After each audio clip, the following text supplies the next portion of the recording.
So one thing, I don't know exactly how Paul said it before. Who is this, by the way? It's Mo.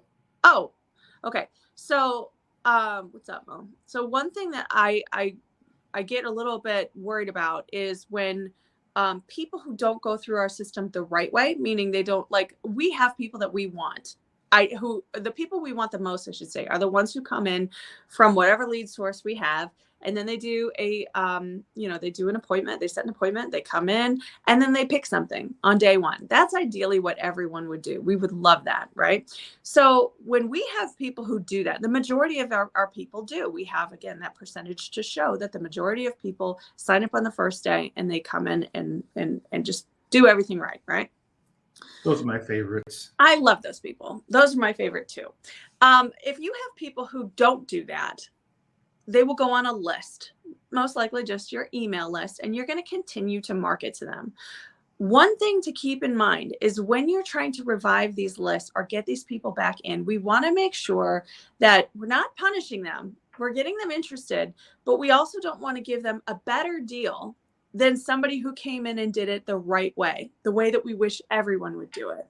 Because you run in, first off, the people that did not buy on the first day, typically, there are some outliers here and some other reasons and circumstances sometimes, but typically the people who don't buy did not value the product or your classes or your academy in the same way that the people who did buy did.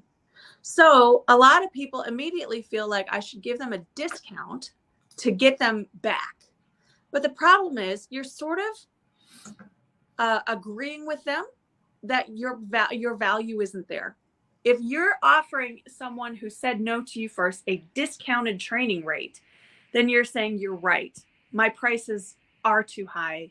The value that we give to our clients is not that much, but some of these other people are dumb enough to pay it. So I'll just give you, who sees it and gets it, I'll give you a lower price because I know. That's basically what the conversation is. And even if you don't realize that you're having that conversation, you're kind of acquiescing to their value of what you do. So that's something I like to avoid like the plague. One, because I just fundamentally disagree with it.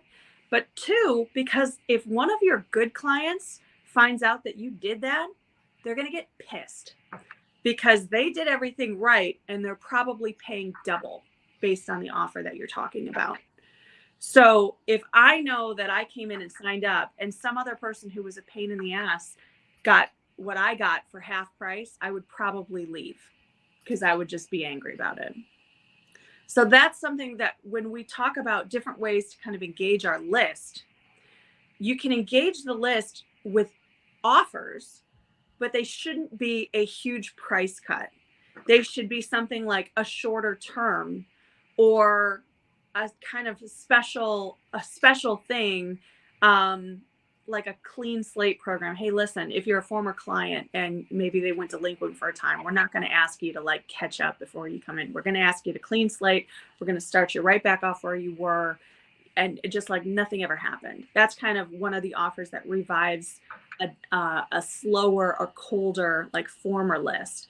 But the other people, your prospects, your people who said no, they can be revived in other ways. The number one best way to revive a dead or cold list of former prospects is simply with a 9-word email. Yeah. What's that, Paul? My favorite. It's the number one proven system to get people back. And 9-word email is literally exactly what it sounds like. Count the words. You're going to think of it like you're texting your best friend. It's going to look something like this. It's going to be like, hey, I'm on like a narrow screen. Are you still interested in training jiu-jitsu? I guess that was 8. Brazilian jiu-jitsu. There you go. Look at that's 9. Literally 9, and just send it.